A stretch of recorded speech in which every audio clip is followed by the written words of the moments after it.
Olá, hoje na edição do El Bicho vamos conhecer tudo sobre macacos-aranha com o Guilherme Guidolin Galassi, ele que é biólogo e vai explicar para a gente um pouquinho sobre essas espécies. Seja muito bem-vindo, Guilherme. Obrigado. Bom, primeiro para a gente começar, por que desse nome macaco-aranha? Olha, eles têm os membros locomotores dele bem longo, né? E ele tem o corpo meio esguiozinho, meio pequeno, magrinho. Então esses membros, cauda preêncio, então dá a impressão de uma aranha caranguejeira, digamos ficou assim. Esse nome. Ficou esse nome, que é característico desse grupo, tá? E Guilherme, quantas espécies nós temos assim no total, né? Falando Certo. no contexto geral e aqui no zoológico? Tá. Os macaco-aranha, eles são animais que ocorrem na América Central e América do Sul.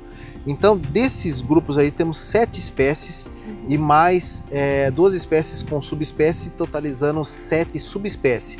No total, 14 formas diferentes de 7 espécies e mais 7 subespécies. Perfeito. E aqui no Parque Ecológico, quantas espécies vocês têm do macaco, né, aranha em si? Tem diferenças de uma para outra? Tá, vamos lá. Então, nós temos aqui no Zoológico de Americana, na exposição, 3 espécies diferentes.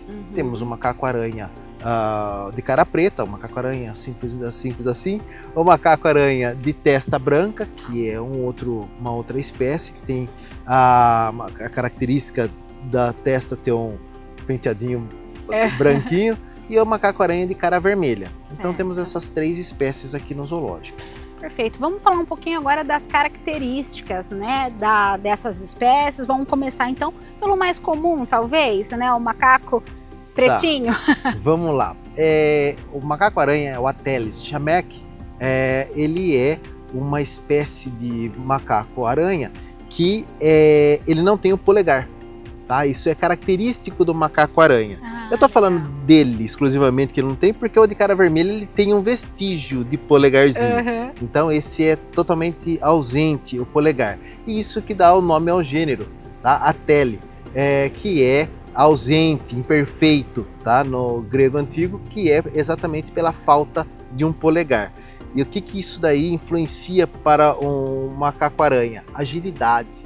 Tá? Então, como ele tem a cauda preêncio, então em vez de ele ficar segurando por vez na hora que está passando, ele só vai apoiando. Tem uma espécie de macaco asiático que é o gibão, extremamente ágil também, não tem cauda preêncio, mas tem os membros bem longos também, e ele também não tem essa característica de ter o polegar. Então esse polegar é essencial para macacos que são extremamente arborícolas e para dar essa agilidade. E Guilherme, como que é, né, o comportamento deles, Certo. Essa dieta balanceada, o que eles comem? Conta um pouquinho assim da rotina deles aqui também. Tá. Na natureza, eles ocupam um território que na floresta vai ter várias árvores frutíferas, né? Aquela coisa toda. E eles dão muita preferência para frutas, tá? Silvestre. E quando não tem, aí eles podem comer brotinhos de outras plantas. Tá? Então, aqui no zoológico, o cardápio deles é super balanceado, com várias opções de fruta e verduras. Tá? Então, assim, supre a necessidade deles e ainda excede ainda pela variedade de frutas ainda que é disponível para eles. Tá? E aqui eles têm uma rotina, né, de alimentação, de atividades, como funciona? Sim, a da alimentação vai 2 vezes por dia, tá? Que a gente oferece as frutas para eles. Da rotina, a gente sempre tenta quebrar exatamente isso, a rotina do animal fazendo um enriquecimento ambiental. A gente tem um grupo de estagiários aqui que trabalha com essa parte. Então, para todos os animais aqui do zoológico, a gente faz o enriquecimento ambiental, que é exatamente isso aí, dá alguma dificuldade para eles, por exemplo, esconder uma comida numa garrafa PET com um furo, que ele tem que conseguir tirar uma uva de dentro do buraquinho, aquela coisa toda. Então, isso daí ocupa a cabeça deles, isso aí é o que a gente chama de enriquecimento ambiental, e a gente faz bastante disso. Às vezes coloca um balancinho para eles, que é algo diferente, um tipo de cobertura diferente, um substrato diferente. Então, a rotina deles não é uma constância, não é simplesmente colocar o macaco lá e jogar comida para ele. Certo. E quais são, né, as diferenças dessas espécies que você tem aqui hoje, dessas 3 espécies? Tem alguma coisa que é mais característica? Tem. A gente consegue observar que, por exemplo, o macaco-aranha de cara preta, ele é totalmente preto. Tá? A gente vai ter a Teles marginatus, que é a de testa branca, que ela tem esse bonezinho bem marcado, uma viseira, né, que não cobre a cabeça toda, bem marcado de branco. E a gente tem o paniscus, a Teles paniscus, que é o de cara vermelha. Certo. Então, o cara vermelho tem um topetão na frente, assim, bem marcado também. O macho é mais peludão, então ele são bem característicos, dá para ver bem a diferença entre um e o outro. Do comportamento natural deles não tem muita diferença, mas você vai ter no zoológico comportamentos diferentes pela origem dele. Por exemplo, se algum animal foi cuidado por uma pessoa, ele vai ser mais manso, vai ter um vínculo com essa pessoa. Se é um bicho que foi criado com os pais, ele vai ser diferente. Então tem algumas espécies que são mais ariscas, que evita mais a aproximação humana, e tem espécies que, indivíduos, espécimes, que gostam mais da presença humana. Certo. Tá? Guilherme, eles são territorialistas, eles brigam por território, como que funciona o macho com a fêmea, né, no momento do acasalamento? Eu queria que falasse sobre isso. Certo. Geralmente, o grupo desses macacos são grupos familiares, tá? Então, não tem na natureza um macho alfa bem definido. Certo. Ele aceita outros machos e aí é um grupo que pode fechar de até 30 indivíduos. São grupos grandes, que na hora do forrageio, na hora de sair para comer, aquela coisa toda, esses grupos se transformam em subgrupos. Então, não necessariamente o que comandava aquele grupo vai ser pai daqueles lá. Então, nesses subgrupos pode ter outros machos acasalando com essas outras fêmeas. E isso é importante para a variabilidade genética. E aí eles geralmente ao amanhecer e ao entardecer eles vocalizam para avisar os outros grupos próximos ou até subgrupos de que estamos ali. Sim. Então isso aí é para evitar um confronto físico, uma briga mesmo, sabe? Então, como na floresta o som ecoa melhor lá no topo das árvores, embaixo nem tanto, mas em cima é dispersável bem melhor. Então a gente percebe isso daí. No recinto, a gente começa a perceber o espaço de que tem um macho alfa assim, que ele comanda e tolera porque sabe que é filho dele, aquela coisa toda. Tá? Mas no ambiente natural tem um pouquinho dessa dispersão desses grupos que depois se juntam para dormir. Tá? Entendi. Depois fica tudo bem, Depois né? fica tudo bem. E Guilherme, a reprodução, né? Como que é a reprodução? Tempo, né, de gestação ali da fêmea? Quantos filhotes podem nascer? Olha só, varia um pouco o tempo de gestação das espécies, mas no geral é de 210 a 230 dias. Tá? Então bastante, a gente vai ter uma variaçãozinha de alguns dias a mais e a menos algumas espécies aí. Geralmente é um filhote só que nasce por vez. É muito raro ter gêmeos, porque pensa comigo, ela tem que carregar. Ela não tem um ninho, ela não tem um lugar.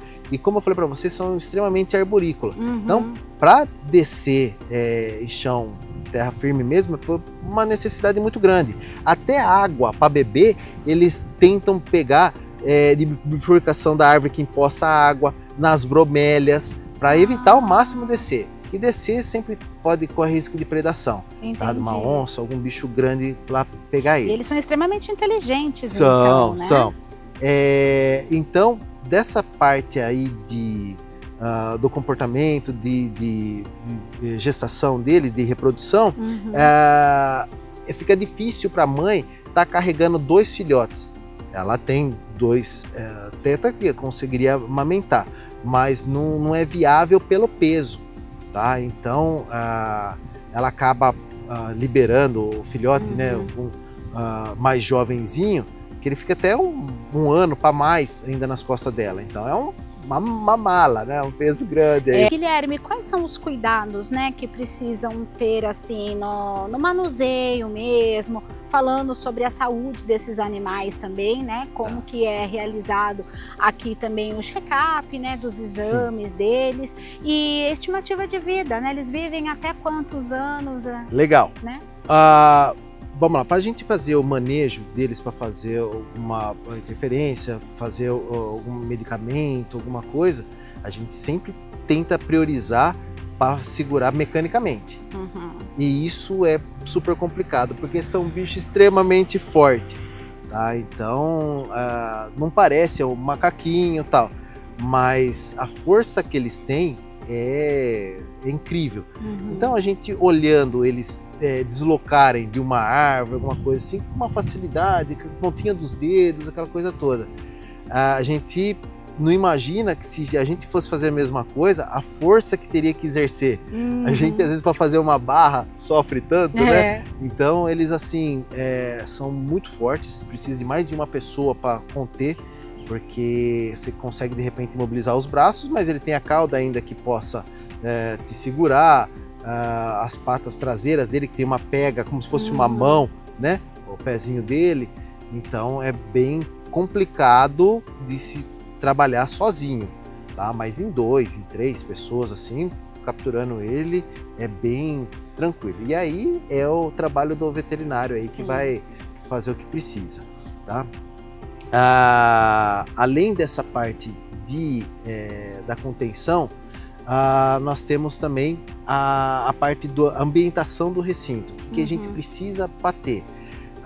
Um macaco desse porte, para você plantar alguma coisa dentro, é difícil porque eles quebram. Ele é pesado, chega a 6 a 8 quilos. Então, é difícil manter uma árvore lá dentro.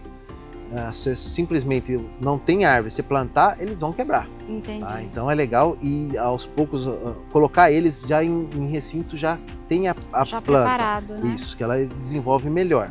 Então uma cobertura, óbvio, né? Cobertura para sol.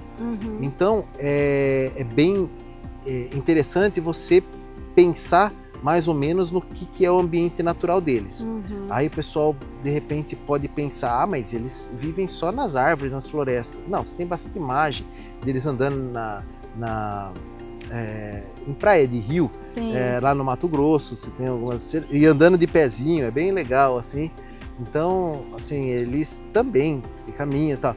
E começa a perder o medo também, que não tem predação, né, embaixo. Então, qualquer barulhinho... ficam mais à vontade, né? Começa a escapar um pouquinho mais, Pois é. Então, o ambiente natural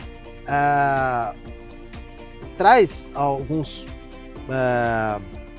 desafios para esses animais. Por exemplo, tem predadores, eles têm que estar com um olho no peixe e um no gato, né? A gente diz. É o ditado. Então, por exemplo, se for no chão, você corre o risco de um animal predar, uma onça parda, uma onça pintada, alguma coisa assim, que às vezes está lá esperando, super camuflado. Enquanto isso, você está na árvore, uma arpia pode pegar, que a arpia também é predadora de macaco e consegue predar um macaco-aranha. Então, principalmente mais jovens. Então, assim, é complicado. Em recinto, ele já tem a comida mais disponível, mas não, tem a comida disponível, que a água está sempre ali, tem a sombrinha, entendeu? Então, da parte do manejo no zoológico São bem cuidados, bem tratados, muito, né, Guilherme? Para a gente encerrar, então, qual que é o tempo, né, de vida deles? E aqui, eu queria que você falasse um pouquinho da idade de cada um, quando que eles chegaram aqui. Tá, a estimativa de vida de macaco-aranha gira em torno de 20 a 30 anos, tá? Que é conhecido.